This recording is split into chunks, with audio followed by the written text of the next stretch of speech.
So I am really excited to discuss the topic for today, which is fearful avoidant attachment style and recovering long lost self connection. So in this video, we're going to talk about what this actually means and what recovering long lost self connection truly looks like.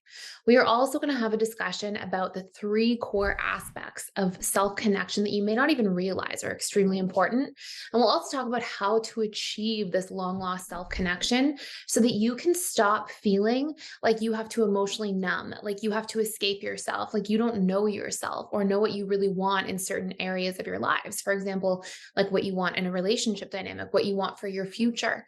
And so by covering these three steps today, it should give you insight into the steps you want to take to really deepen that connection, which has a tremendous healing element to it. When we talk about the second major piece here of self connection, you'll see what I mean.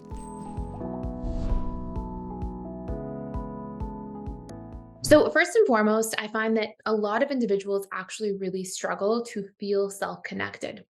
And what I mean by this is if we are living our lives on autopilot, if we are living our lives trying to appease others all the time, to win their approval, to win a relationship over, if we are people pleasing, there's probably so many times in your experience where you are going against yourself and your needs and your truth without even realizing. And on top of that, if you find yourself in this chronic escapism sort of vicious cycle where you go and you have your commitments for the day, like you go to work, maybe you come home, you have to clean your house or take care of your children. And then, in your spare time, you find yourself kind of numbing out, distracting yourself, being on social media, going down some sort of rabbit hole without actually connecting to yourself, without actually checking in with yourself. If you find yourself just living in the external world without much relationship to your internal world, then you probably struggle with long lost self connection. Now, symptoms of this will be feeling disconnected, feeling emotionally numb, feeling like you are in a position where you don't know your needs, you don't know your boundaries, you may not feel like you even really know your truth. And you may not experience a lot of clarity until your emotions are magnified. In other words, you may not even feel like you're really clear about how you feel towards a person, how you feel towards a job or an experience, or if something hurt you or you didn't like it. You may not even realize this until the point where it's so extreme that it's almost like, oh my gosh, it becomes so obvious at that point. So if you have a lot of kind of repressed emotions until they become really strong, again, a really strong component of long lost self connection. So if you grew up in a household or some sort of environment where you're constantly having to focus on the outside in, maybe you are in chaos all the time and you have to walk on eggshells, or maybe you're the eldest sibling of a larger family and you constantly have to take care of all of your other siblings in the household. If you're exposed to situations where there isn't room to really take care of yourself, if you're parentified as a young child, you are the parent in the household in certain ways, maybe emotionally, or again, like caretaking the other children in the household.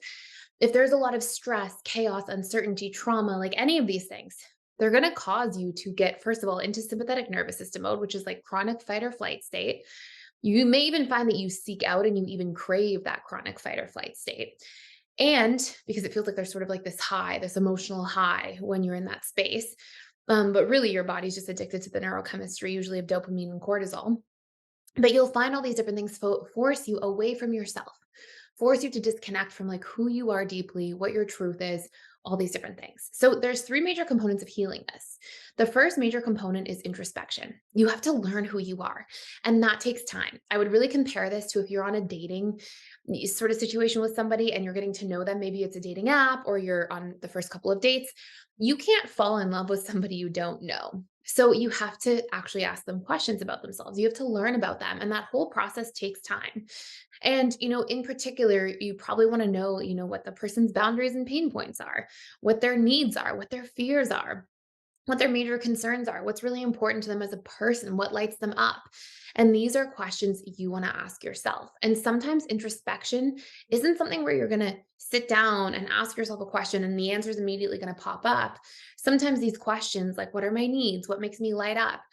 Are actually you entering into states of self observation. In other words, you actually taking the time to consistently introspect with yourself. So, actually taking the time to be like, okay, this week, let me see what my boundaries are. If I have no idea where to start, I'm actually going to just take the time to observe when I feel like a boundary is violated, when I feel like I wish I said something and stated a boundary but didn't, or what makes me light up Let me observe myself this week and just see the things that I'm, inclined towards, the things that I get a little bit excited about, and what does that mean for me? Why do I value those things? Why do I care about those things? What are my needs in relationships? What do I feel like is missing from my life? And sometimes we actually have to gather that information and be in that sort of gathering space for a period of time. And that's a huge, massive first step towards recovering that long lost self connection. The second major component of self connection is embodiment. It's the ability to be present in our body.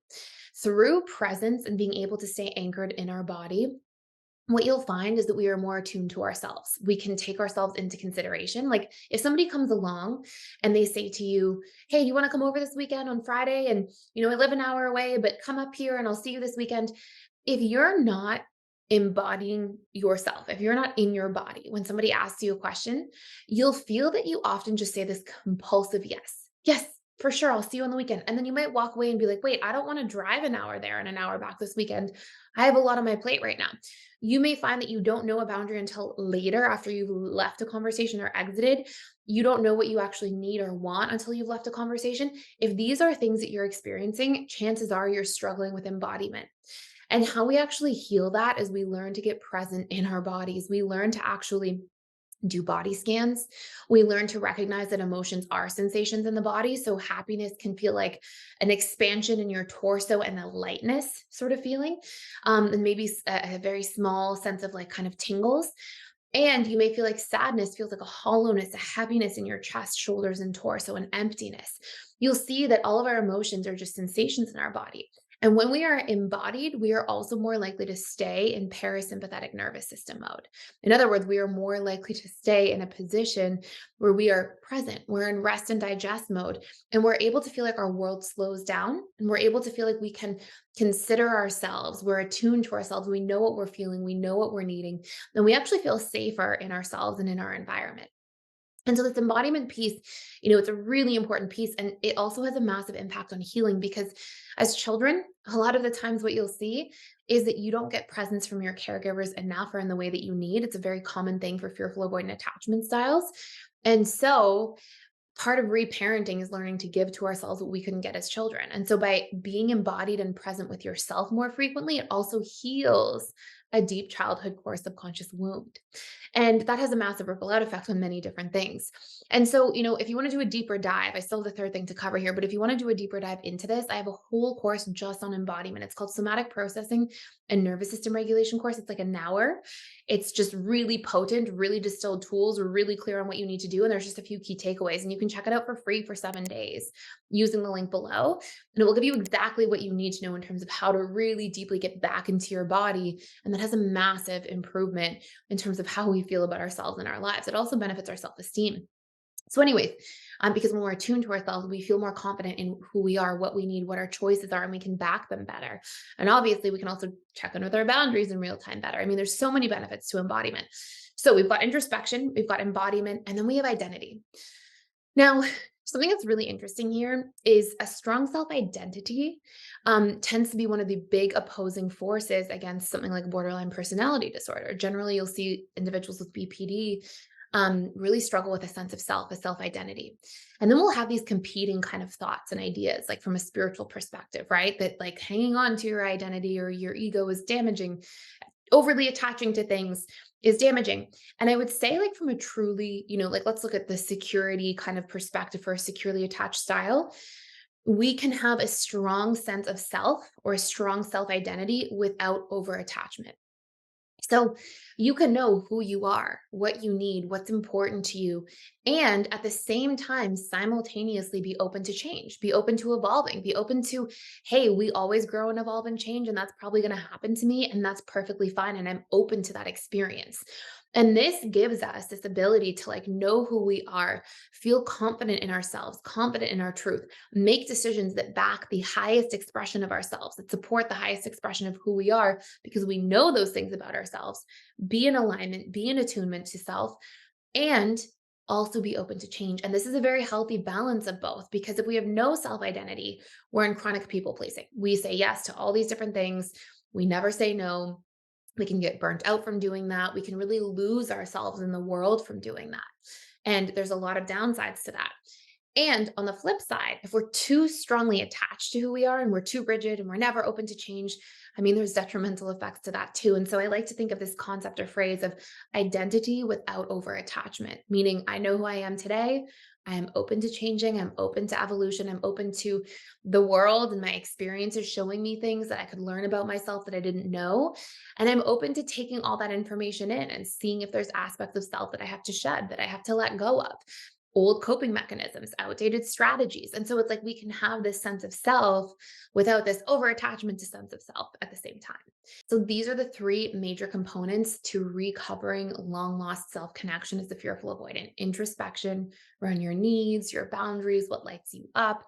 All the different things that we mentioned, embodiment, getting back in our body, being present, being attuned to self, seeing if we're in alignment in our lives, and identity, really developing and actioning out those components that we learned about introspection and embodiment into designing our life, creating who we are, but that strong sense of self identity without over attachment. So I hope you enjoyed this. Again, if you want to check out that nervous system and somatic processing course that's all about embodiment and how to get back into your body and in attunement with self, you can check it out for free for 7 days using the link down below.